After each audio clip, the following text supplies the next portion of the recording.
17 जून 1631 तापी नदी के किनारे बसे बुरहानपुर में शाही डेरा खामोशी में डूबा था। शाहजहां अपने दक्खन अभियान के सिलसिले में महीनों से यहीं ठहरे हुए थे। असली शाही महल तो आगरा में था, लेकिन युद्ध के मोर्चे पर सेना के साथ रहने के लिए उन्होंने इस नदी के किनारे मजबूत किले और रेशमी टेंटों में टेम्पररी अपना दरबार जमाया था। उसी शाम उनकी बेगम अर्जुमंद बानो बेगम, जिसे दुनिया आज मुमताज महल कहती है, अपने 14वें बच्चे को जन्म देने वाली थी। शाही तंबुओं के अंदर बेचैनी थी।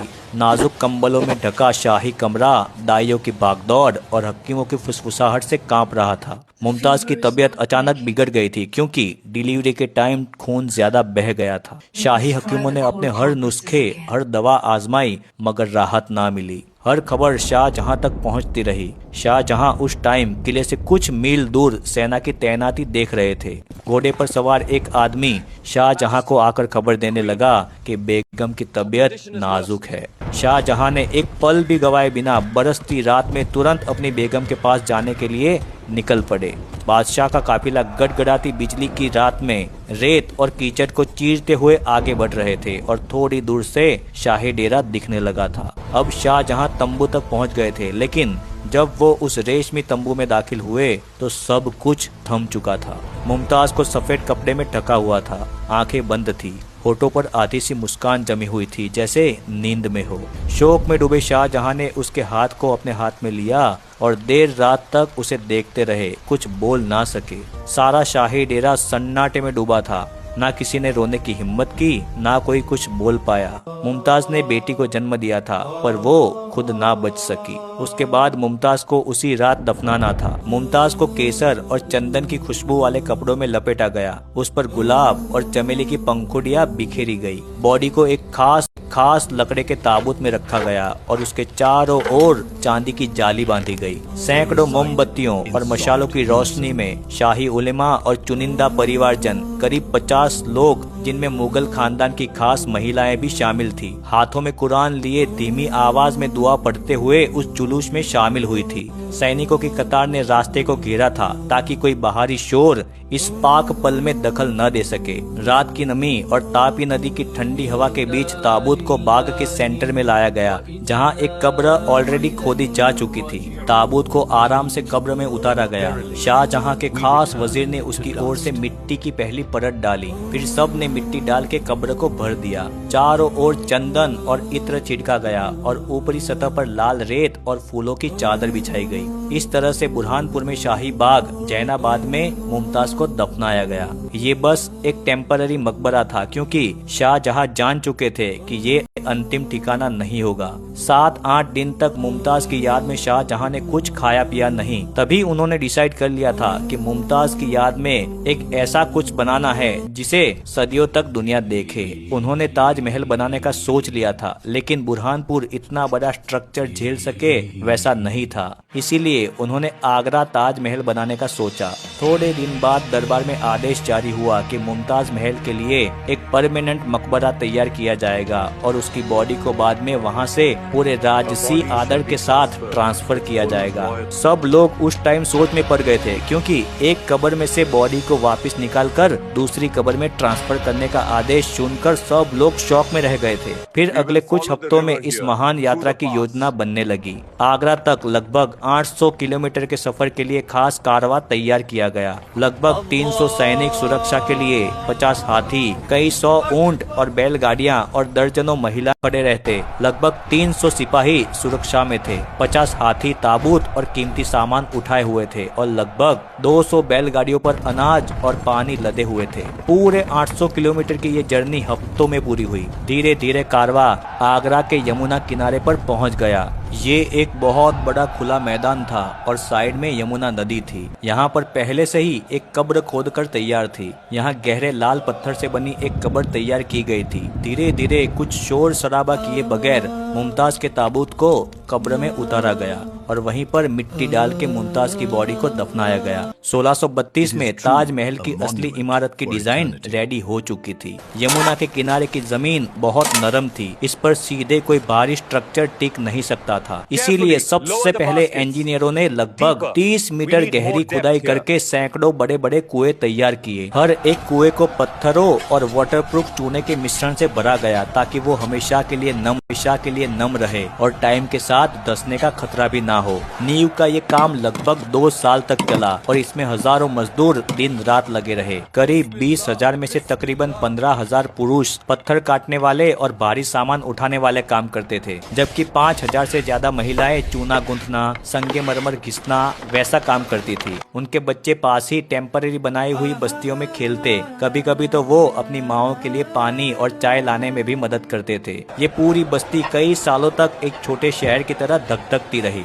बाहर से आने वाला हर पत्थर अपनी खुद की यात्रा और रोमांच से भरा हुआ था। राजस्थान के मकराना की खदानों से सबसे बेस्ट संगमरमर निकाला गया। वहाँ के मजदूर बड़े बड़े खंडों को लकड़ी के मोटे फ्रेमों में कसकर ऊंटों और हाथियों पर लाद देते। रास्ते में पहाड़ी दर्रे, तेज धूप और रेतीले तूफान का सामना करते हुए ये पत्थर पहले जयपुर और फिर आगरा लाए जाते। अफगानिस्तान से लाए गए लेपिस लाजुली, तिब्बत से फिरोजा, श्रीलंका से नीलम, अरब से जैस्पर और चीन से जेड जैसी कीमती पत्थरों को मखमली कपड़ों में लपेटकर लोहे के मढ़े हुए बक्सों में सील करके ऊंटों की पीठ पर लाद कर लाया जाता। इन कारवां के लिए अलग सैनिक तैनात किए गए थे। कौन से रास्ते से ये सब कुछ आएगा, ये सब कुछ पहले से तय किया गया था।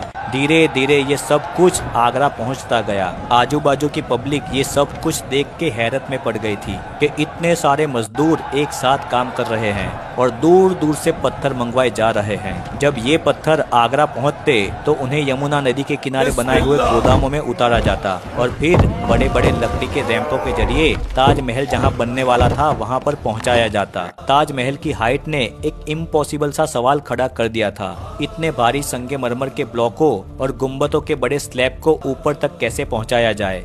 उस समय ना तो क्रेन थी ना ही लिफ्ट। उस्ताद अहमद लाहौरी और उसकी टीम ने सॉल्यूशन निकाला। लगभग 15 किलोमीटर लंबा मिट्टी और लकड़ी का घुमावदार रैंप बनाया गया जो धीरे धीरे हाइट लेता हुआ गुम्बद तक पहुंचेगा। इस रैंप को मजबूत बनाने के लिए बांस और सागौन की मोटी लकड़ियों को एक दूसरों के साथ रस्सियां और लोहे के पिन से बांधा गया। मिट्टी को गीला करके हर परत पर दबाया गया ताकि वो पक्की हो जाए और हाथियों का भारी वजन झेल सके। ऐसा अद्भुत नजारा पहले शहर वालों ने कभी देखा ना था। हजारों बैलगाड़ियां और हाथी दिन रात धीरे धीरे इस रैंप पर ऊपर नीचे चलते। पत्थरों को लोहे के हुक और मोटी रस्सियों से बांधकर चरखी जैसी पुली सिस्टम से खींचा जाता। कई बार ये काम रात में किया जाता क्योंकि रात की ठंडी में संगमरमर ज्यादा सुरक्षित रहता है और टूटने का खतरा कम होता है। ऊपर पहुंचकर हर पत्थर को बड़े पेशेंस के साथ सेट किया जाता। पत्थरों को एक दूसरों के साथ जोड़ने के लिए चूने, गोंद,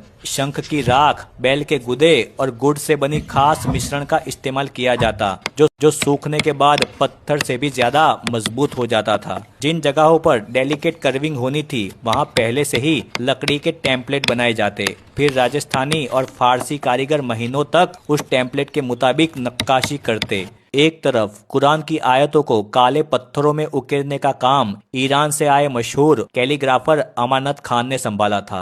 ऊंचाई पर हर अक्षर को इतना सटीक मढ़ा गया कि नीचे से देखने पर सब बराबर लगे। इसके लिए लकड़ी के हवाई मचान बनाए गए जिस पर कारीगर रस्सियों से लटक कर महीनों तक बारीक नक्काशी करते। मीनारों और गुम्बदों की ढलान पर काम करने के लिए बांस की मोटी मोटी मचाने परत दर परत ऊपर तक उठाई जाती। मजदूर सुबह सूर्योदय से पहले मचान पर चढ़ जाते और अक्सर रात तक नीचे ना उतरते। हर मचान पर खाने और पानी का इंतजाम होता ताकि उन्हें बार बार नीचे ना आना पड़े। महिलाएं नीचे से लगातार पानी और चूना ऊपर पहुंचाती रहती। भारी हवाओं और बारिश में भी ये मचाने मजबूती से खड़ी रहती क्योंकि हर जोड़ को सागौन के किलों और रेशमी रस्सियों से बांधा गया था। पूरे परिसर की डिजाइन जन्नत की कल्पना पर आधारित थी। 4 बाग में 4 नहरें, बीच में संगमरमर का बड़ा फव्वारा, चारों तरफ फूलों की क्यारियां। ये सब पहले से डिजाइन पर तय किया गया था। धीरे धीरे जब फाउंडेशन का काम खत्म हुआ और डोम का ढांचा उठने लगा, तब शाहजहां हर सुबह साइट पर आते, कभी किसी कारीगर को शाबाशी देते तो कभी किसी मिस्त्री की थकान को देखते और अपने खजाने में से कोई सोने की मोहर इनाम दे देते। उनका ये आदेश था, समय जितना भी लगे पर परफेक्शन से काम करना है। 1638 के आसपास जब नींव मजबूत होकर पूरी तरह से तैयार हो गई, तब सबसे मुश्किल काम ये था उस बड़े गुंबद को खड़ा करना, जो दूर से बादल पर टिके सफेद चांद जैसा दिखाई देता है। गुंबद के लिए लगभग 35 मीटर ऊंचे आर्चों की सीरीज बनाई गई। हर आर्च पर भारी संगमरमर के ब्लॉक को रखने के लिए फिर से उसी 15 किलोमीटर लंबी मिट्टी बांस की रैंप का यूज हुआ, जिसे हर वीक मरम्मत कर कर मजबूत किया जाता था। कई बार तो मौसम की मार से मिट्टी की परतें ढीली हो जाती थी और पूरी रात मजदूर लाल टेन की रोशनी में नई परतें बिछाते रहते। ऊपर तक पहुंचने के लिए मचान पर मचान खड़े किए गए। एक एक मचान की मोटाई इतनी थी कि उस पर एक साथ कई हाथी चल सकते थे। कई बार क्या होता था, दिन में मचान सूरज की गर्मी से तप जाता था, इसीलिए जो मेन स्लैब होते हैं उसे आधी रात में चढ़ाए जाते थे। एक तरफ मजदूरों के ग्रुप रस्सियों से लटक कर पत्थरों को एकदम सही जगह पर रखते और फिर चूने, गुड़, बैल के रस और शंख की राख से बने विशेष मिश्रण से जोड़ों को सील कर देते। हर ब्लॉक को जमाने के बाद उसे महीनों तक सूखने दिया जाता ताकि वजन बराबर बैठे। इसी सावधानी के कारण आज भी गुंबद का 1 इंच भी झुका नहीं है। चारों मीनारों की तो अपनी अलग ही कहानी है। हर मीनार को हल्की सी बाहर की ओर झुककर बनकर बनाया जाना था, ताकि भूकंप आने पर अगर गिर जाए तो वो बाहर की साइड पड़े और मेन मकबरे को कुछ भी ना हो। हर मीनार के ऊपरी हिस्से तक पहुंचने के लिए अंदर सीढ़ियां बनाई गई, जिस पर चूना और संगमरमर का मिश्रण लगाकर उसे चिकना और टिकाऊ बनाया गया। मीनारों पर काले पत्थरों से कुरान की आयतों को उकेरने के लिए उस्ताद अमानत खान और उनकी टीम महीने तक रस्सियों से लटकते रहते। इतनी ऊंचाई पर चलती तेज हवाओं में अक्सर टेबल रहना मुश्किल हो जाता था, इसीलिए अक्सर वो रात को या शांत हवा होती तब काम करते थे। जैसे जैसे गुंबद और मीनारें पूरी होती गई, अंदर का अद्भुत संसार भी आकार लेता गया। पिएत्रादुरा नाम की बारीक जड़ाई का काम करने वाली सैकड़ों टीमें अलग अलग पत्थरों से फूलों और ज्यामितीय डिजाइन बनाती रहती। लाल, हरे, नीले और पीले पत्थरों को संगमरमर में इतने परफेक्शन से जड़ा गया कि ऐसा लगता है कि जैसे पेंटिंग कर दी हो। कुछ नाजुक पैटर्न पर फूल की पंखुड़ी को तराशने में 3-3 महीने लग जाते। औरतें महीनों तक छोटे छोटे पत्थर पीसती, चमकाती और उनकी किनारियों को मखमली मुलायम बनाती, ताकि फिट करते समय कोई दरार ना पड़े। वहीं पुरुष कारीगर बड़े स्लैब काटने और भारी काम संभालते। धीरे धीरे लगभग 1643 में मेन मकबरा लगभग बनकर तैयार हो चुका था। तब वो पाक पल आया जिसका सबको सालों से इंतजार था, मुमताज महल को उसके अंतिम कब्र तक पहुंचाने का। रात का टाइम चुना गया ताकि माहौल शांत हो। राजसी काफिला चुपचाप उस लाल कब्र के पास जमा हुआ, जहां मुमताज को लगभग 10 से 11 साल पहले दफनाया गया था। फिर वो कब्र खोदी गई और हाथियों पर सजे चांदी के पिल्लर से घिरी पालकी में ताबूत को रखा गया। आगे आगे मशाल लेके सैनिक चलते रहे, उसके पीछे लोग कुरान पढ़ते और बीच में धीमी चाल से चलता वो ताबूत। ऐसा नजारा मानो पूरा माहौल गमगीन था।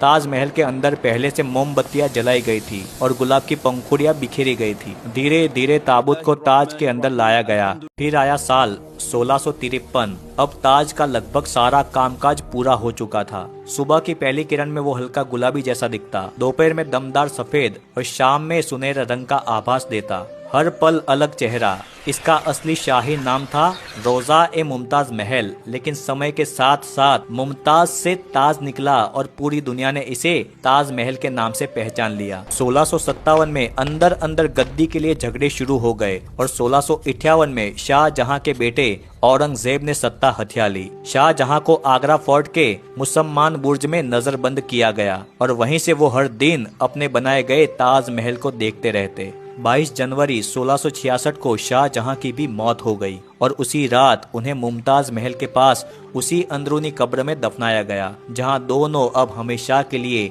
एक ही रूम में एक दूसरे के पास सो गए। ये थी ताज महल की असली कहानी।